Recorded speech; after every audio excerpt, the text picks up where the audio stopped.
이 새벽에 주 앞에 나오신 분들을 진심으로 환영합니다. 찬송가 543장 찬양 드리겠습니다. 543장입니다.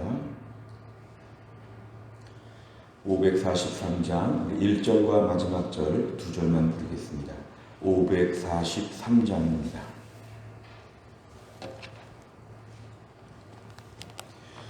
어려운 일 당할 때 나의 믿음 적으나 의지하는 내 주를 더욱 의지합니다. 세월 지나갈수록 의지할 것뿐일세. 무슨 일을 당해도 예수 의지합니다. 생명이 있을 동안에 예수 의지합니다. 천국 올라가도록 의지할 것뿐일세. 세월 지나갈수록 의지할 것뿐일세. 무슨 일을 당해도 예수 의지합니다. 아멘. 하나님 말씀은 사도행전 8장입니다. 사도행전 8장 1절부터 8절까지입니다. 사도행전 8장 1절부터 8절까지의 말씀 199페이지에 있습니다. 사도행전 8장 1절부터 8절까지의 말씀을 저 한 절씩 교독하시겠습니다. 사울은 그가 죽임당함을 마땅히 여기더라. 그날에 예루살렘에 있는 교회에 큰 박해가 있어 사도 외에는 다 유대와 사마리아 모든 땅으로 흩어지니라. 경건한 사람들이 스데반을 장사하고 위하여 크게 울더라. 사울이 교회를 잡멸할새 각 집에 들어가 남녀를 끌어다가 옥에 넘기니라. 그 흩어진 사람들이 두루 다니며 복음의 말씀을 전할새 빌립이 사마리아 성에 내려가 그리스도를 백성에게 전파하니 무리가 빌립의 말도 듣고 행하는 표적도 보고 한 마음으로 그가 하는 말을 따르더라. 많은 사람에게 붙었던 더러운 귀신들이 크게 소리를 지르며 나가고 또 많은 중풍병자와 못 걷는 사람이 나으니 그 성에 큰 기쁨이 있더라. 아멘. 이제 사도행전 8장에 들어와서는 이제 사도 바울에 대한 내용이 중점적으로 이어지고 있습니다.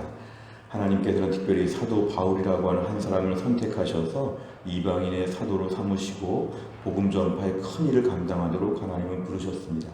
우리가 지난번에 7장 끝부분에 보면은 스데반 집사님 순교할 때 이 사도 바울이 잠깐 등장하는데요. 아직까지는 사울이라고 하는 말로 쓰이지만 이제 곧 바울이라는 이름으로 바뀌어서 사용되어지게 됩니다. 오늘 1절에 보니까 사울은 우리 사도 바울의 옛 이름이죠. 사울은 그가 죽임당함을 스데반이 죽임당함을 마땅히 여기더라.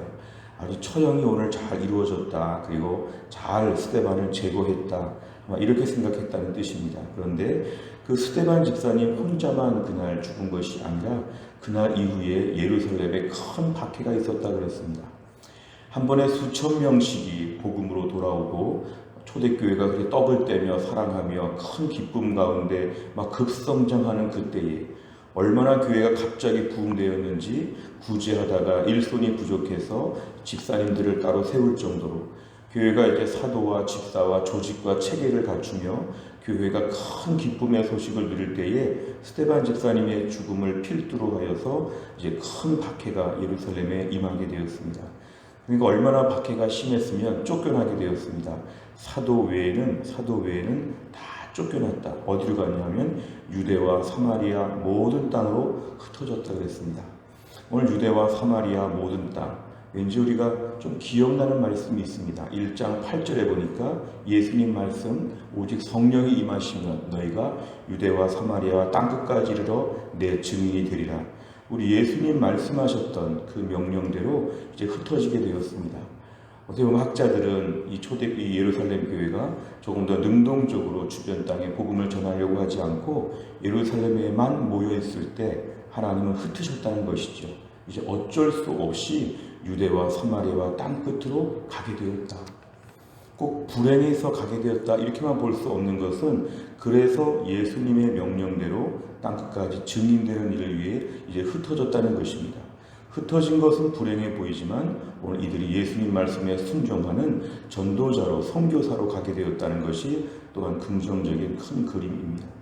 오늘 2절에 보니까 경건한 사람들이 스데반 집사님을 장례를 치렀다고 나옵니다. 그리고 크게 울었다는 것은 뭐냐면 이제 다 끝났다, 너무 어렵다, 힘들다, 좀 절망하는 모습을 보여주고 있지만 오늘 3절에 보니까 사도 바울이 그 전에 사울이었을 때 교회를 위해서 장멸하다는 것은 굉장히 씨를 말리는 것처럼 아주 그냥 다 샅샅이 발본세본해가지고 그냥 아주 다 찾아서 감옥에 집어넣는 것입니다. 예수 믿는다는 이유만으로 감옥에 들어가는 이 일의 앞제비가 바로 사울이었다는 것입니다. 그런데 4절에 보니까 중요한 말씀 나옵니다. 그 흩어진 사람들, 박해를 피해서 여기저기 막 흩어진 사람들이 여러 지역에다 흩어져서 복음의 말씀을 전했다. 이게 바로 하나님의 계획이셨습니다. 핍박은 가슴 아픈 일이었지만 그렇게 가서 복음을 전하게 되었다는 것이 하나님의 계획이셨죠. 오늘 5절부터 8절까지는 그 중에 한 가지 사례를 샘플로 얘기하고 있는데 오늘 빌립 집사님의 이야기가 나옵니다. 사마리아 성에 내려갔다. 오늘 사마리아는 유대와 사마리아, 유대 바로 위쪽 지역에 있는데 옛날에 예루살렘 멸망 직후에 혼혈족들이 가득한 그런 지역이었죠. 그러니까 이 지역은 매우 좀 불결하고 접촉하지 아니했던 그 사마리아 지역. 옛날 북이스라엘이 멸망한 다음에 아수로 이런 사람들 와가지고 막 섞여 살았던, 혈통적으로나 신앙적으로나 다 이렇게 혼합되었던 이 사마리아. 이스라엘 백성들이 막 개나 짐승처럼 여겼던 이 사마리아 사람들 앞에 빌립이 가서 전도했다는 것입니다. 이스라엘 사람으로서는 가기 어려운 지역에 지금 갔는데 여기서 6절, 7절, 8절에 보니까 놀라운 역사가 있었다. 오늘 말씀은 이렇게 마무리가 되고 있습니다. 내용 관찰을 보시면 첫째, 스데반의 죽음 이후에 예루살렘 교회에 어떤 일이 일어납니까? 오늘 1절, 2절, 3절, 4절을 보시면 예루살렘 교회에 큰 핍박이 일어나고 이때 흩어지게 되었다. 그러나 흩어져서 복음을 전했다. 이것이 오늘 본문의 내용입니다. 두 번째를 보면 빌립이 복음을 전하기 위해 들어간 곳은 어디입니까? 5절에 보니까 사마리아 성이라고 했습니다. 사마리아 성, 이스라엘 사람들이 상종하지 않는 그 지역에 빌립 집사님이 가서 복음을 전했다고 얘기합니다. 세 번째를 보면 빌립이 사마리아로 복음의 발걸음을 옮긴 이유는 무엇입니까? 그것은 1절에 나와 있는 대로 큰 박해가 있었으니까 흩어졌다는 것입니다. 사도 외에는, 사도들은 예루살렘에 남아 있었다는 것인데 사도 이외에 집사님들조차도 흩어진 것을 얘기합니다. 근데 1장 8절을 지금 참조하라고 오늘 유인물의 책에 나와 있는데요. 여기 보면 예수님 명령 그대로시죠. 너희가 오직 성령이 임하시면 너희가 권능을 받아서 유대와 사마리아와 땅끝까지로 복음을 전하라. 예수님 말씀처럼 결국 이루어진 것이 되었습니다. 사마리아에 일단 복음이 전해졌고 이제 나중에 땅끝까지 저 멀리 있는 소아시아까지 저 그리스까지 다 복음이 전파되었다는 것이죠. 우리가 오늘 본문에서 알 수 있는 것은 결국에 오늘 복음에 대한 핍박이 있었지만 결국은 복음이 전파되는 기회가 되었다. 우리가 오늘 신앙생활하면서 하나님의 큰 그림을 볼 수 있어야 됩니다. 우리 눈앞에 있는 작은 사건들은 고생이고 수고하고 좀 충격이지만 하나님은 이 일을 통해서 큰 그림의 일들을 진행하여 주신다는 것입니다. 불행한 것처럼 보이는데 그 속에 하나님의 뜻이 이루어진다는 것이죠. 작은 규모로 볼 때는 큰일 났는데 큰 규모로 볼 때는 하나님의 퍼즐 조각이 지금 만들어지고 있다는 것입니다. 분명히 핍박을 피해가지고 갔는데 거기서 전도자가 되었다. 분명히 복음을 박해했는데 결국은 복음은 더 확산되었다. 이게 오늘 본문의 아이러니한 역설적인 그러한 모습입니다. 우리 살면서 여러 가지 일들이 많이 들이닥치지요. 가정과 교회와 나라와 민족과 한국교회 앞에 여러 어려움들이 많이 있지요. 근데 그 어려움들을 통해서 하나님의 선한 뜻이 있다는 걸 믿으시기를 바랍니다. 하나님은 지금도 일하신다. 이 일이 우리가 망하는 일이 아니라, 이 핍박이 교회를 망가뜨리는 일이 아니라 하나님 오히려 복음의 확산을 위한 또 다른 계획을 이루어가신다. 무엇보다 예수님의 말씀이 성취되어지고 있다. 권능을 받고 예루살렘에 가만히 머물러 있는 것, 오직 성령이 임하셨고 권능도 받았고 예루살렘 안에서만 수천 명 수만 명 막 교회가 여기서만 부흥되는 것, 이것이 아니라 하나님을 흩어뜨려 가지고 유대와 사마리아와 땅끝까지 이르러 예수님의 증인으로 막 뛰어가게 하시는 것, 이게 바로 하나님의 놀라우신 계획이라는 것입니다. 삶의 크고 작은 어려움이 있을 때마다 낙심하지 않는 것은 하나님 이 일 가운데 더 좋은 일을 계획하고 계시고 이 과정을 통과해야 된다는 어떤 마음의 담대함, 이 어려움을 통하여 하나님의 큰 그릇이, 큰 그림이 이루어진다고 하는 확신, 이것이 우리에게 너무 중요합니다. 네 번째를 보면 핍박받으면서도 복음 전파의 사명을 놓지 않는 빌립을 보며 무엇을 느낍니까? 결국 핍박이 있었지만 교회는 복음을 더 전파하게 되었고 오히려 더 복음이 광활한 넓은 지역에 선포되었다는 것. 우리 인생 가운데 자꾸만 낙심하는 습관은 하나님 주신 마음이 아닙니다. 자꾸만 기대해야 됩니다. 주님 지금 매우 힘듭니다. 어떤 선한 일을 하시겠습니까? 기대하셔야 됩니다. 주님 갑작스럽게 이런 일이 생겼습니다. 이거 어떻게 합니까? 낙심할 것이 아니라 하나님 이 일을 통하여 무슨 일의 단초가 될지, 무슨 일로 전환되는 장치가 될지 보게 하여 주옵소서. 사실 우리가 창세기를 보면서도 삼촌 라반의 안색이 변하자 야곱은 고향으로 돌아가야겠다 생각했습니다. 자기가 의지하고 있는, 자기가 지금 있는 집의 오너와 같은 그 라반 삼촌의 얼굴 표정 하나 가지고 야곱이 매우 걱정했지만 그 사건을 통해 야곱이 고향으로 돌아갑니다. 아브라함과 이삭과 야곱의 하나님께서 야곱을 이제 고향으로 가나안 땅으로 귀환시키는 그런 장면이죠. 우리 삶에 오늘도 사람들의 안색이 변하고 내 삶에 불행 같은 일들이 닥치고 어려운 일이 생길 때마다 하나님은 이 일을 통해 반드시 큰 그림의 1번 단계가 이루어질 수 있도록 하나님이 단초를 만들어 주시고 길을 여시는 하나님을 저희는 믿어야 합니다. 너무 자주 낙심하는 버릇이 있다면 자주 기대하는 버릇으로 바꿔야 됩니다. 이 일 가운데 어떤 좋은 일이 있을까? 그동안에 많이 기도해 왔는데 그 기도가 지금 이루어지는 것인가? 이렇게 생각해 봐야 되죠. 그동안 많이 기도한 바를 오늘도 하나님은 다 기억하십니다. 우리는 다 잊어버려도 하나님은 기억하십니다. 그때 그 기도한 거, 이 사건을 통하여 하나님이 이제부터 그 기도를 응답하겠다.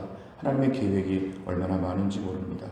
우리의 모든 삶에 있는 사건들을 보면서 하나님을 신뢰하지 못했던 것을 회개하고 하나님을 신뢰하는 마음으로 바뀌도록 이 아침에 기도하기를 바랍니다.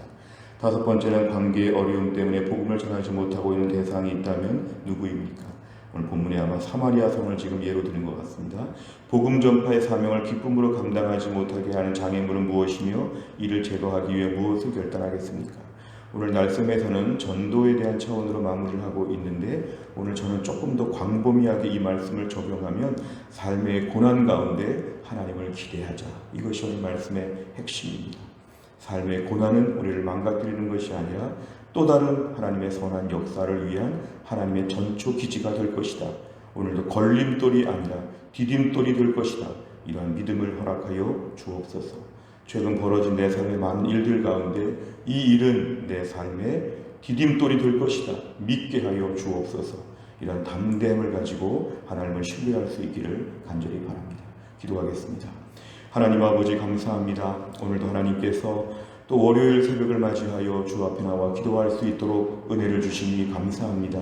하나님 아버지, 초대교회에 얼마나 많은 장애물이 있었는지 사람들을 집집마다 찾아가서 붙잡아서 끌어내어 감옥에 집어넣는 이 무서운 초대교회의 핍박과 박해 속에서 생명을 앗아가는 무서운 순교의 현장 가운데서도 하나님이 결국은 교회가 이로 말미암아 더 넓은 지역에 확산되고 복음이 선포될 수 있도록 하시는 하나님의 역사를 저희가 보았습니다.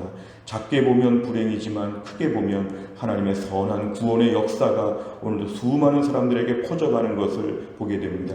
주님, 오늘도 우리의 삶에 작은 불행들이 많고 근심과 걱정들이 최근에 있다면 이 일을 통해서 하나님이 어떤 큰 그림을 그리실지를 믿게 하여 주옵소서. 이것 때문에 망하는 것이 아니라 이것 때문에 드디어 기도가 응답되는 하나님의 선한 역사의 물꼬가 트이는 사건이 될 것을 믿게 하여 주옵소서. 자주 낙심하고 자주 부정적인 말을 하고 자꾸 절망스러운 것으로 우리가 너무 생각이 기울지 않게 하여 주시고 어린아이처럼 하나님을 기대하는 믿음을 허락하여 주옵소서. 또 한 주간 코로나가 잠잠해 쉴 수 있게 하여 주시고 우리의 성도들의 믿음과 건강을 하나님 붙잡아 주옵소서. 하나님을 의지합니다. 예수님의 이름으로 기도하옵나이다. 아멘. 월요일 맞이하여 기도할 제목은 우리가 교회 비전을 위해 기도합니다. 15번부터 28번까지 우리 교회가 이런 교회가 되게 해 주옵소서. 기도해 주시기를 바랍니다. 주기도문 하겠습니다. 하늘에 계신 우리 아버지여, 이름이 거룩히 여김을 받으시오며 나라 임하옵시며 뜻이 하늘에서 이룬 것 같이 땅에서도 이루어지이다. 오늘날 우리에게 일용할 양식을 주옵시고 우리가 우리에게 죄 지은 자를 사하여 준 것 같이 우리 죄를 사하여 주옵시고 우리를 시험에 들게 하지 마옵시고 다만 악에서 구하옵소서. 대개 나라와 권세와 영광이 아버지께 영원히 있사옵나이다.